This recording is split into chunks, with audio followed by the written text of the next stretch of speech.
Good morning, everybody. Good to get back in game week. I thought you're coming off the bye. You had some good competitive practices. As we talked last Wednesday, it was good to get on the road. Get out recruiting there this past weekend for the coaches to get you within the state, and obviously out to see a lot of top targets. Coming off this weekend, got back yesterday. He was able to get out and get back on the practice field. Obviously, Wake playing this Saturday gave us another game to evaluate, and obviously they're coming off a big win, in a very tight contest against a good SMU team. So, as we go into this week, it's about our football team continuing to come together, continuing to rise up, and obviously to go put our best game out there on the field come Saturday night. And would like to recognize the Seminole Heritage game. This is a great game for us, and just to celebrate just the partnership, with the Seminole Tribe of Florida, and just what that relationship means to us, and this university, and to be able to bring awareness to that, through this game, and then also, with this week being homecoming, it's a great opportunity for all Seminoles, past, present, to be able to celebrate the great things of all things with this university, and having people back on campus. You excited for the night kick, and obviously the opportunity ahead for this football team. Start with Ira. With all the games being one-score games, they've all been close. But during the bye week, do you take a time to look at things you could be doing differently, or is it more just trying to do better what you do already? No, I mean, you go back and you reflect in all situations. There are different things schematically that we can do, making sure that we're putting our players in the best situation, offensively, defensively, special teams. When you come up short in 4 games that are one-score games, there's a lot to be able to digest. You try to do that throughout the course of the season after every matchup. But obviously we need it's all about the result. And when you find yourself in in a negative stretch where you haven't been able to overcome that, you go and you look at it collectively, big picture, and then you try to break it down into each phase positionally, personnel wise, and there's different dynamics of things that have that have showed up that have cost us, and we've talked throughout the previous weeks of the importance of owning the ball, creating takeaways, being able to do things that hurt us through that middle stretch. Obviously we were able to do a better job of owning the ball there in our last game. Unfortunately there were some other areas that showed up that kept us from putting points on the board like we've been accustomed to. We had a lapse with just too many penalties, some unforced errors in this previous game, and so there's for us this week, and my challenge to coaches, players, and everybody involved, man, we got to go out there, we got to do our job.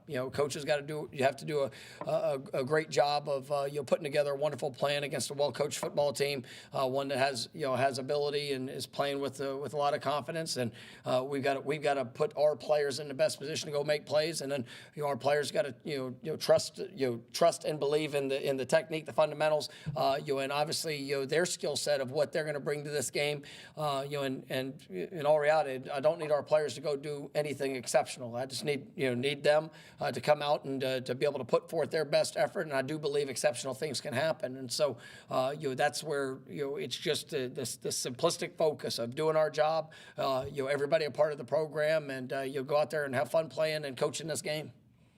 Come over here for Liam. Coach, with Tommy, we see he's listed on the depth chart as a starter, but how is he health-wise? Obviously leaving the game against Stanford, had a bye week. I think Gus had to heal up. Do you expect any challenges with him this week? No, I mean, we'll see how everything plays out this week, and just big picture approach with all the guys that have dealt with injuries. I mean, we will have availability report here towards the end of the week, but coming off the bye, that did Tommy probably probably would not have been able to play if we had to play last week. But saw some real progress towards the end of the week off, and we were trying to be real careful with them, just as we went about it. But it was good to see the guys practice. He was able to get some work towards the end of the week, and excited about what's ahead for this week. But we'll have to take it day by day as this week unfolds. One more thing on injuries. Javon Boggs wasn't listed on the depth chart. I know he was out, came back, returned. Is that something that?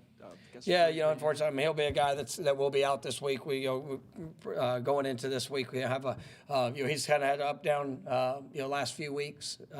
We were hopeful that we were kind of over the hump with it, but you had a little setback, and we'll see how he progresses, and we're going to push this week to work and get ready. Just you don't see that in the timeline of his availability, so he's one that pretty certain will be out this week.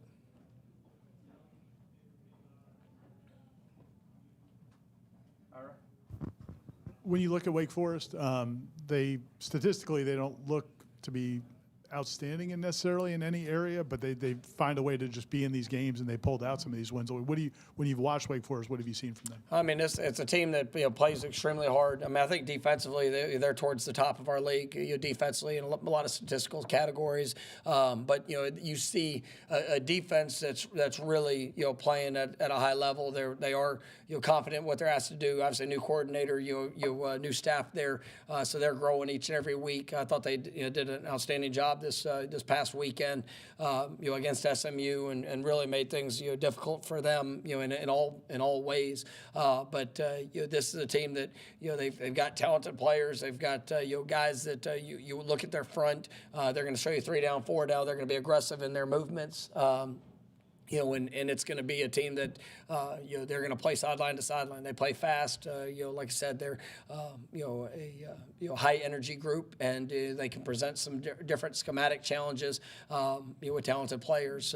Offensively, they've kind of gone through some of the ups and downs throughout the course of the year. I know that right now they've dealt with some quarterback injuries that have showed up, but I think both the quarterbacks have shown the ability to play at a high level. They got some really good skill players. The Barnes kid at receiver, I think, is extremely talented. He's explosive. You got to always know where he's at. Obviously, Claiborne is one of the best running backs in our league, and I think it'll be a guy that will be a pretty high draft pick. You'll hear this this next spring. But I mean, this is a team that can present challenges. Obviously, you see that they found a way.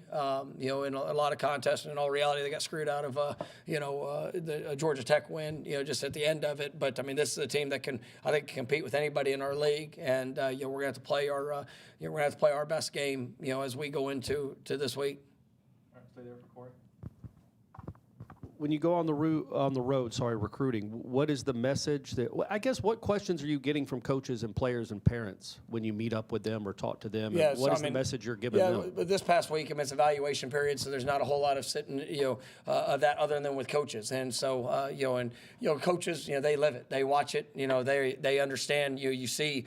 It still comes down to the result, but you see the style of play. You see, it's all about the individual players and how these guys will be able to transition in to be able to make an impact, to be able to fulfill what they want from their collegiate experience. And we've got great relationships, and I believe you've done a good job of building that. But also you see great opportunity. You see a bunch of double-digit true freshmen that have come in and played, have the ability to play, and have been playing at a high level. You see an offense that's one of the best in the country, in what we've been able to do with explosive plays, and obviously, gaining a lot of yards, scoring points. Defensively, you see the opportunity to be able to go and attack, and some of the things that we've been able to accomplish, creating takeaways and the explosive plays and the opportunities to be able to impact quarterbacks. So, guys, they're looking at what is there in place, for me, how can I be put in position, and then they've got to visualize themselves with the opportunity to impact. And coaches, they see that, and it's.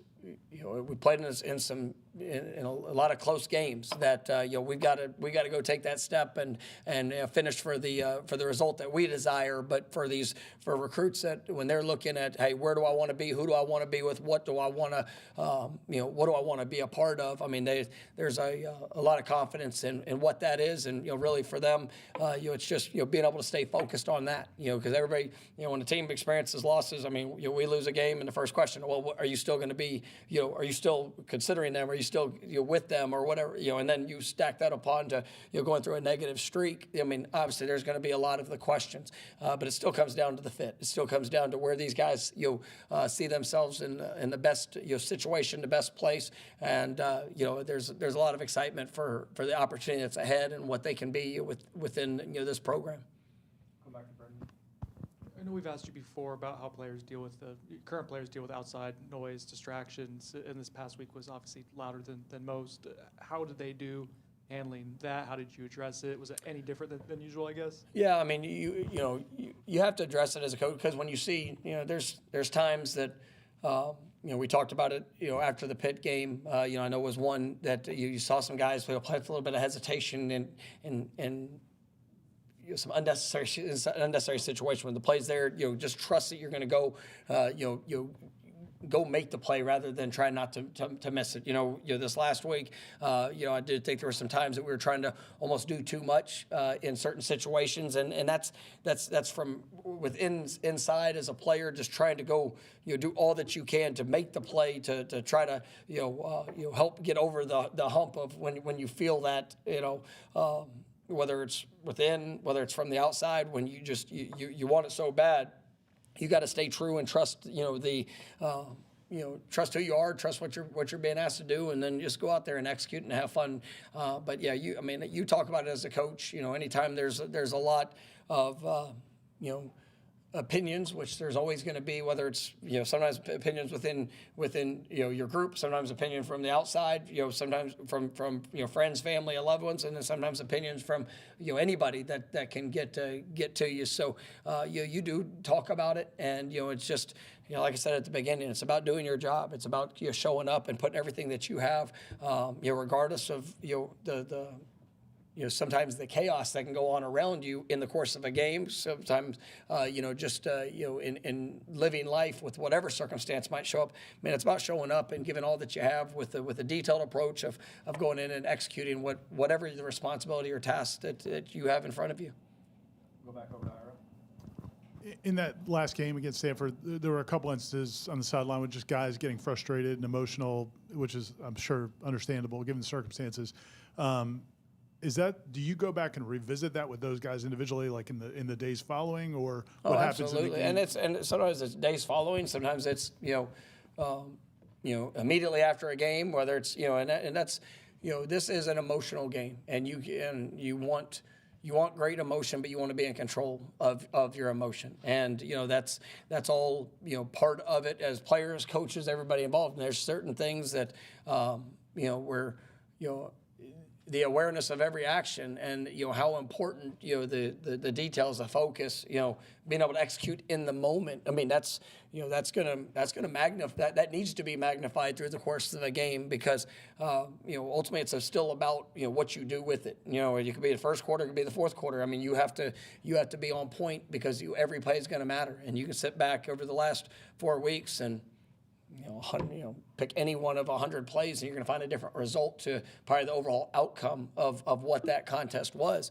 And you got to control what you can control. And we've also seen, in of course, the 4 weeks, there's plenty of things we can't control that can go for you or go against you. And but as long as we can stay locked in on that, you can't allow.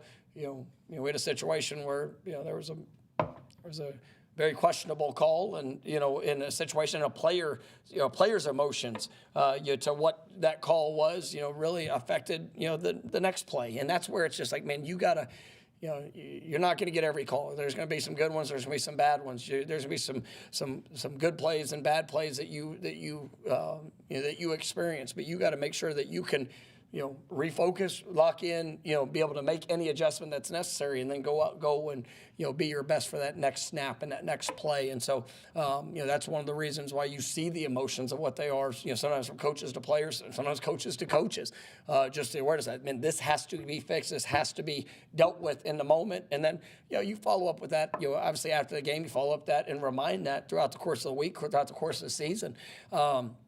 There's been, plenty of players that I've coached over the years that might have started their career a certain way and how they reacted to circumstances. And as you continue to point that out, as you continue to give them ownership of and confidence of what they can do in those situations, you see that growth and you see that that carry on. And I've got a lot of guys.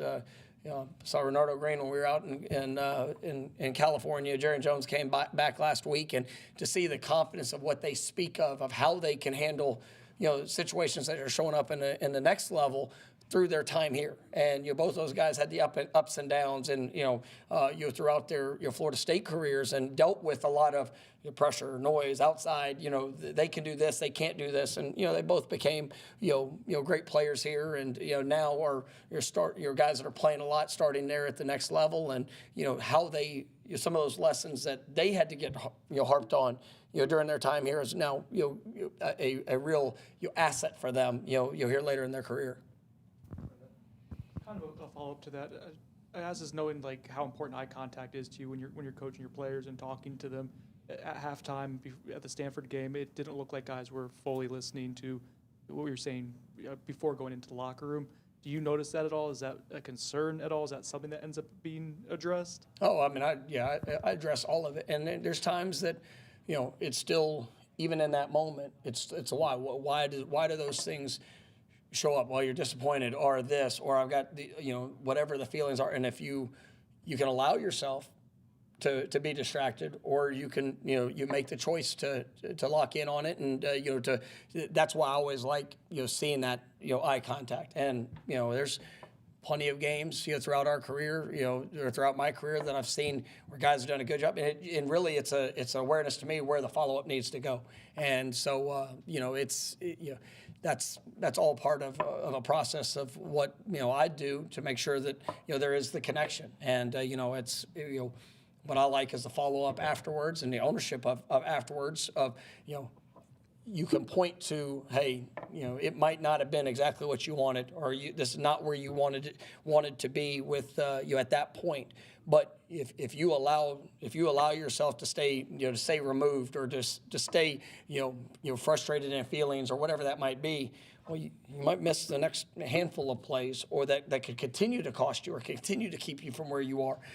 And then you see the positive results from it too, when guys can flush everything else that's on the outside and stay focused on the task at hand, and that you can overcome even a bad momentum or something that's not going the way that you want it to go. So. We always ask in camp about like leadership and guys evolving as leaders in difficult times, or have you seen any signs of guys who are trying to keep guys headed in the right direction? Yeah, I know. You talked about that last week, and there was we've had a lot of guys that have taken a great deal of ownership, and just where we are, what some of the good and the bad, and then it's about trying to go and push and to make the difference through your work. Through you pour into others, you try to be the example, you try to encourage guys that might be at different places with where they are in performance or feelings or just overall emotions, and that's what I'm looking for from leaders, guys that are willing to be the example, guys that are willing to step up and go and challenge themselves to another level, but also continue to push to uphold the standard of how we operate, what we do, whether it's within the meetings, whether it's out on the practice field, whether it's within the community, and the work that's being done there. I mean, it's all about giving of self giving of yourself by being available to be the example, as a leader within a team. Anybody can get up and say, hey, this is what we need to do, and this is what it looks like. But if you're not doing it, if you're not willing to actually go and put that on display, then you're not a leader. So nobody's going to actually listen to you anyways. So, it's still like that's what I'm watching for, and that's what I've been really pleased, even to the course of this last week, seeing guys, truly take ownership, but, also bringing that to the areas that it has to show up, bringing it to the practice field, bringing it within our locker room and within our facility on a daily basis, just trying to push this program and trying to push themselves to go be better. Big picture for you here. I think you would agree that it's never been harder to win in college football, period. It's really hard from week to week to win. Athletic departments have never been more impatient, it would seem, and it happened last night in Baton Rouge. I just wanted your overall opinions on the coaching profession in college football in 2025. I think, being a coach is one of the most gratifying and rewarding professions you can be in, because you get a chance to impact, if you're a college coach, 18 to 22-year-olds in high school. I was talking to some high school coaches this last week. You got 14 to 18-year-olds, and it is a different age.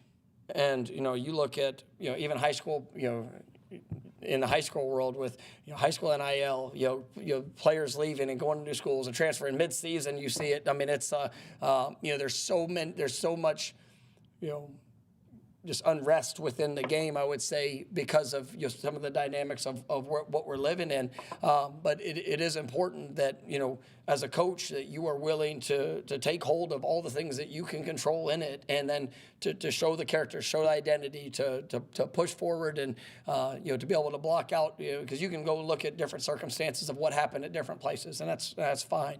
But man, we're blessed to be able to do what we do, and I've been fortunate. This is my 10th year of being a head coach. Been able to see a lot, man. I've seen some really good days. I've seen some extremely tough moments.